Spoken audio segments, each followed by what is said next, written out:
नमस्कार, मैं आरडी भारती और आप देख रहे हैं बिहारी सुल्तान। आज किसान दिवस है और देश के तमाम किसान भाइयों को हार्दिक शुभकामनाएं। आज किसान दिवस इसलिए है कि सबसे बड़े नेता और पूर्व प्रधानमंत्री चौधरी चरण सिंह जी का आज जन्मदिन है और किसान दिवस है।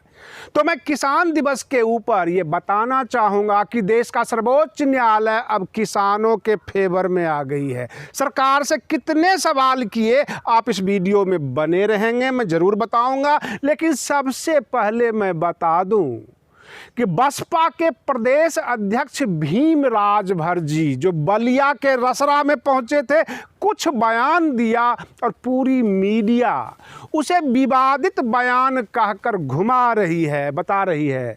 प्रश्न यह उठता है कि जब आप कभी किसी बच्चे से बात करते हैं, किसी अच्छाई के बारे में बात करते हैं, तो वह बातों का संदर्भ कहीं और होता है और मीडिया कहीं से कहीं खींच देती है। अब जैसे कि आपने सुना होगा, विभिन्न राज्यों में, उत्तर प्रदेश के विभिन्न जिलों में और बिहार में भी बहुत सारे लोग देसी शराब पीते हैं, जहरीली शराब पीते हैं, जिससे उनकी मौत होती है। और बहुजन समाज के अंदर यह अधिकतम संख्या में पाया जाता है। और बसपा के प्रदेश अध्यक्ष भीम राजभर जी ने इतनी सी बात कह दी कि शराब पीने के बजाय जो है तारी पी लो, क्योंकि ये प्राकृतिक है, इससे न कोरोना होता है और इम्यून सिस्टम भी डेवलप होता है। उसको विवादित बनाया इस मीडिया ने। अब मैं आपको इतना बता दूं कि तारी होता क्या है। एक तार का पेड़ होता है जिससे रस निकलती है, तार के पेड़ से, पूर्णतः प्राकृतिक होता है, उसको आप पेड़ का रस कह सकते हैं। उसमें अल्कोहलिक गुण होता है, अल्कोहल पाया जाता है जो भी प्राकृतिक का होता है। अगर आप तार के पेड़ से जस्ट उसी टाइम निकाल कर पीते हैं तो नशा बहुत ही कम होता है। उसको नशीला बनाने के लिए अक्सर जो तारी उतारने वाले होते हैं, तो जो तारी बनाते हैं, वो उसको धूप में रख देते हैं घंटों घंटों, दिन भर, ताकि वो उबल कर उसमें नशा आ जाए, प्योर अल्कोहल हो जाए। हो सकता है स्वास्थ्य के लिए वो खतरनाक है, हम उसकी जो है प्रशंसा नहीं कर सकते हैं। लेकिन तार का रस जो सुबह सुबह निकाला जाता है, अथवा खजूर का रस जिसे हम देसी भाषा में तारी कहते हैं, उसके पीने से शरीर में ग्लूकोज की मात्रा भी बढ़ती है, शरीर को फ़ायदा भी होता है। यह और बात है कि उसको उल्टा पुल्टा प्रक्रिया करके उसको नशीला बनाया जाता है और नशे की दुकान में उसको बेची जाती है। परंतु भीम राजभर का कहना यह नहीं था कि तुम नशेरी बनो या तुम नशा करो, ऐसा उन्होंने कहीं से नहीं कहा था। बस इतना कहा था, जहरीली शराब मत पियो, और अगर इतना ही बर्दाश्त नहीं है तो तारी की सेवन कर लो। अब जो जितनी भी गोदी मीडिया है जो बसपा विरोधी हैं, वो उसको विवादित बयान बनाकर कि एक राष्ट्रीय पार्टी का प्रदेश अध्यक्ष तारी पीने की जो है प्रेरणा दे रहा है, इस तरह की बातें कर रहे हैं। कई जगह हमने ये देखे इस तरह के न्यूज़, है ना। आपको हम जो है क्लियर करने आगे कि उस प्रोग्राम में कहने का संदर्भ क्या था। अब मैं आपको बता दूं, हमारे देश की सर्वोच्च न्यायालय ने भारत सरकार के सॉलिसिटर तुषार मेहता जी से कुछ प्रश्न किए हैं। आप भी सुनेंगे और आश्चर्य में होंगे। सर्वोच्च न्यायालय ने कहा कि किसान आंदोलन आज 28वां दिन है, 27वां दिन है। भारत सरकार ये बताए कि आपने क्या क्या काम किए, किसानों के लिए क्या बात किए, कितनी डेवलपमेंट हुई।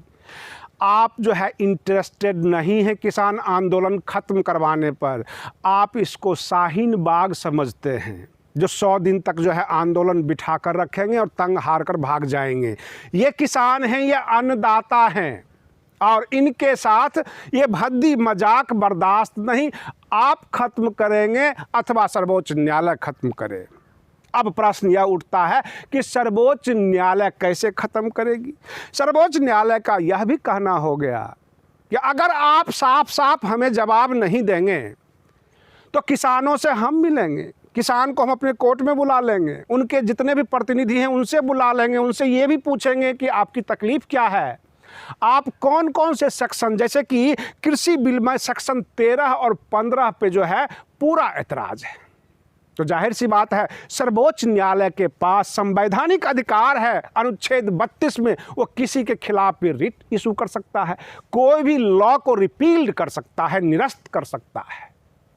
अब प्रश्न यह उठता है कि हमेशा न्यायपालिका झुनझुना नहीं बजाएगी, घंटी नहीं बजाएगी भारत सरकार की। जो जायज सवाल होगी वो तो पूछना पड़ेगा। और आप भी जानते हैं आज किसान दिवस है, चौधरी चरण सिंह पूर्व प्रधानमंत्री जी का जन्मदिन है, और पूरा देश का अनाज, पूरे देश की रोटी, चाहे उसमें न्यायपालिका हो अथवा कार्यपालिका हो, किसानों के दम पर चलती है। क्या इनको रोक कर ठंड में, ठिठुरती ठंड में रोक कर रखना न्याय संगत है? किसी भी देश की न्यायपालिका क्या ये बर्दाश्त करेगी? 2 दिन का समय दे दिया और कहा कि हमें साफ साफ बताइए। जब सर्वोच्च न्यायालय ने ये पूछ दिया कि इतना बता दीजिए कितने किसान हैं, आप मुट्ठी भर कहते हैं, शाहीन बाग में कितने थे ये बता दीजिए।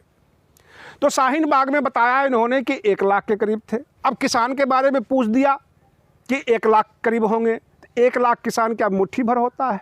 और फिर इन्होंने ये पूछ दिया सर्वोच्च न्यायालय ने कि ये बताइए गिनती किससे करवाई थी, कैसे गिनती किया था, कौन सा इंस्ट्रूमेंट है आपके पास जो आप ये कह देते हो मुट्ठी भर किसान है?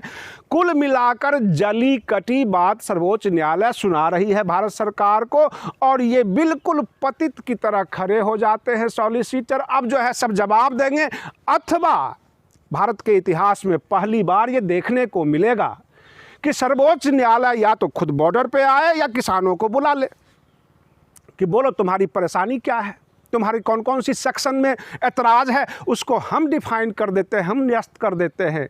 किसानों को समझाएंगे अब सर्वोच्च न्यायालय, क्यों सर्वोच्च न्यायालय ये देख रही है कि यातायात बंद है, किसान मर रहे हैं, वहाँ पर परेशानी है, लोग जो है जुल्मों के शिकार हो रहे हैं। और हमारी भारत सरकार के जितने भी मंत्रालय हैं विभिन्न राज्यों में घूम घूम कर अपना पार्टी का प्रचार कर रहे हैं।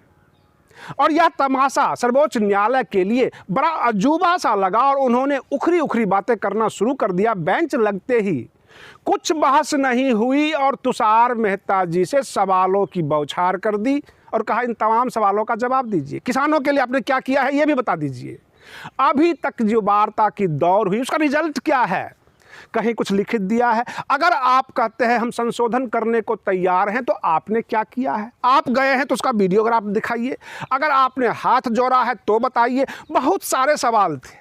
कुल मिलाकर सर्वोच्च न्यायालय का जो जज साहब थे, जो न्यायाधीश थे, ऐसा लग रहा था कि वह किसानों के तरफ से बहस कर रहे हैं और सवाल जवाब कर रहे हैं।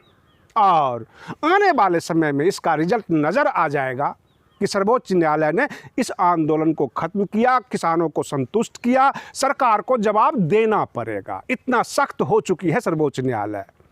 अब रही बात ये कि पूरे देश में तरह तरह की जो है न्यूज आ रहे हैं, घटनाक्रम आ रहे हैं। मैं आपको बता दूं, अगर आप कुछ पैसे निकालने वाले हैं बैंक से तो आप निकाल लीजिए, क्योंकि इस सप्ताह लगातार 3 दिन जो है बैंक बंद रहेगा।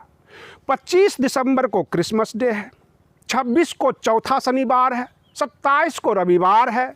इस तरह से पूरे सप्ताह में 3 दिन बैंक, एटीएम सब बंद रहेगा। आप अपना जरूरी कार्यक्रम कर लें और बने रहिए बिहारी सुल्तान चैनल पर। फिर हम आपको एक लेटेस्ट वीडियो के साथ मिलते हैं, तब तक के लिए धन्यवाद।